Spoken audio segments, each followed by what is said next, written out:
मैं professor VS Negi, president Indo Tibetan friendship society and Kinnaur Lahaul Spiti Bauddh Seva संघ।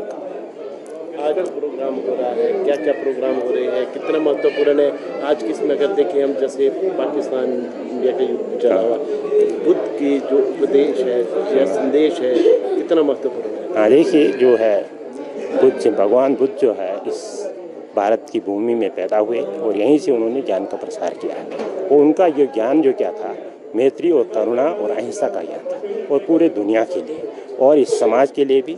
और आज आप देख सकते हैं जिस तरह से जो है दिक्कत हुई है विगत दिनों में जो है पाकिस्तान और हिंदुस्तान के बीच में, अब आप एक खुशी का ही एक माहौल समझिए कि बुद्ध जयंती आते आते उनके बीच में समझौता हो गया। और यही बुद्ध का संदेश है कि देश में नहीं पूरी दुनिया में कहीं भी किसी भी तरह का कोई विवाद पैदा ना हो, लोगों के अंदर एक अहम की ये ज़्यादा जितनी भी समस्याएं पैदा हो रही हैं, एक राजनीतिक समस्याएं पैदा हो जाती है, एक सीमाओं को लेकर के समस्या पैदा हो, अपने लोगों के बीच में लेकर समस्या पैदा हो जाती है। इसलिए हमारी ये कोशिश ये होती है कि बुद्ध जयंती के माध्यम से दुनिया में जो है एक मैत्री का संदेश आए, करुणा का संदेश आए, ताकि लोगों में किसी तरह की वैमनस्य ना आ जाए। लोग ये समझें कि इंसान है, कोई चाहे वो किसी भी संप्रदाय का हो, किसी भी रंग का है, रूप का हो, आकार का है, प्रकार का है, क्षेत्र का है, देश का है, वो एक देखा जाए तो एक इंसान है। तो यही संदेश जो है बुद्ध का संदेश है। और हम लोग यहाँ पे जो है जो यहाँ पे जो मना रहे हैं, ये एक आप लोगों को ये कहना ज़रूरी समझता हूँ कि ये त्रिविध पावन माना जाता है। इसी दिन जो है, इसी पूर्णिमा को हो जहाँ बुद्ध का माने सिद्धार्थ का जन्म हुआ था लुम्बिनी में, और इसी पूर्णिमा को जो है उनको ज्ञान की प्राप्ति होती है बोध गया में। और इसी पूर्णिमा को 80 वर्ष की आयु में कुशीनगर में उनका देहावसान होता है, जिसको परिनिर्वाण कहा जाता है। और जब ज्ञान की प्राप्ति के बाद जो है उन्होंने पहली बार जो है सारनाथ में जो है उनका ये धर्मचक्र प्रवर्तन किया, मैंने उपदेश दिया, प्रथम उपदेश दिया।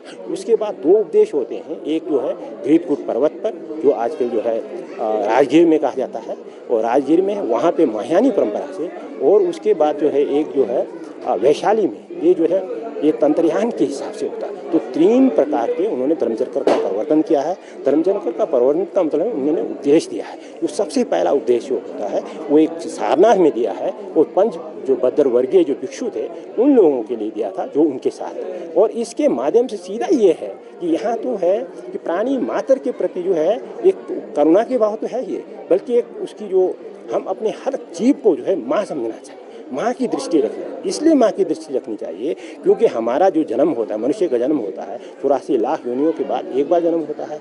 तो इस बार 84 लाख योनि में कहीं किसी न कोई हमारी माँ बनी होती है। तो इसलिए कहते हैं जो प्राणी मात्र जो है वो हमारी माँ होती है। तो इसलिए कहा जाता है कि आकाशव्यापी जो जितने भी जो प्राणी हैं वो सब उनके प्रति हमारी माँ की दृष्टि रखनी चाहिए।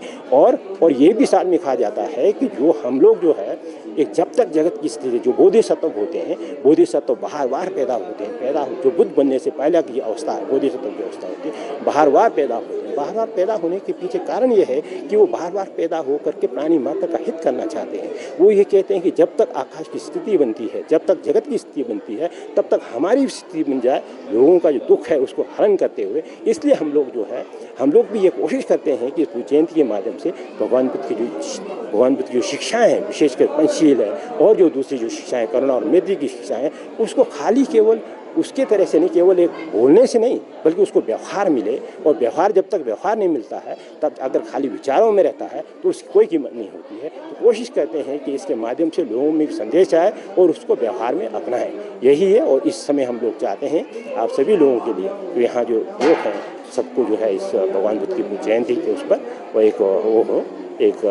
उनको बधाई भी देते हैं।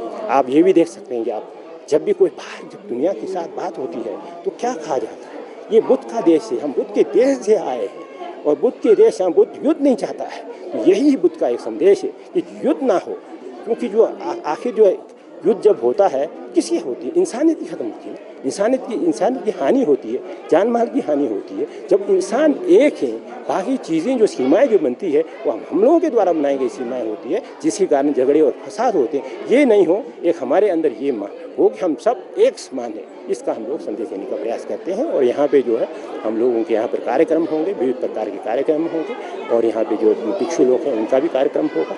और यहाँ एक प्रार्थना की जाएगी, विश्व में शांति हो, इसकी भी प्रार्थना की जाएगी। इसलिए धन्यवाद।